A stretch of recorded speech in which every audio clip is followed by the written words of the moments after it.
Hello বন্ধুরা, দেখতে পাচ্ছি আমি চলে এসেছি নবান্ন বাস স্ট্যান্ডে। নবান্ন বাস স্ট্যান্ডে এসে গেছি ভাইয়ের গাড়িতে ব্রেকফাস্ট করতে। জাস্ট ভিড়টা দেখো, মানুষের ভিড়টা দেখো, আর এই থেকে বয়ে যায় খাবারের কোয়ালিটি। দেখতে পাচ্ছ মানুষের ভিড়টা, দেখতে পাচ্ছ এখানে গরম গরম পরোটা সবসময় তোমায় সার্ভ করে দেবে। এখানে ভাইও আছে, ভাইয়ের মাও আছে, ভাইয়ের ভাইও আছে। তো আজকে আমার সঙ্গে এসে গেছে দেবানগণ আছে, রাজা আছে, সব এসে গেছে। জাস্ট মানুষের ভিড়টা দেখো, আছে রবিবার ছুটির দিন, জাস্ট ভিড়টা দেখো। আমরা এখনও লাইনে দাঁড়িয়ে আছি। তো এখন এই নবান্ন বাস স্ট্যান্ডে এই ভাইয়ের গাড়িতে যে ভিড় হয়, মোটামুটি অন্য কোনো গাড়িতে তোমরা দেখতে পাবে না এই ভিড়।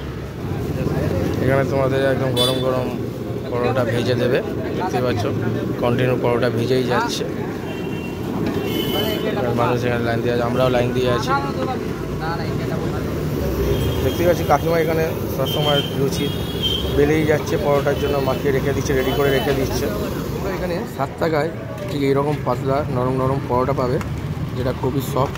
দেখতে পাচ্ছি একদম গরম গরম সফট। তার সঙ্গে এরকম ঘুগনি, আর তোমরা যদি চাও হাফ বয়েল তো হাফ বয়েল, আমি যেমন একটা হাফ বয়েল নিয়েছি। তার সঙ্গে তোমরা ফুল বয়েলও পেয়ে যাবে। আর এখানে ভিড়টা দেখে তোমরা মোটামুটি বুঝতেই পেরে যাচ্ছ এখানকার খাবার দাবারের কোয়ালিটির টেস্ট। তো চলো খেয়ে দিয়ে আবার দেখা হচ্ছে। দেখতে পাচ্ছি এখানে ভাই আমার গরম গরম ডিম ছাড়ছে, ডিম সেদ্ধর জন্য, কারণ ডিম শেষ হয়ে গেছিলো।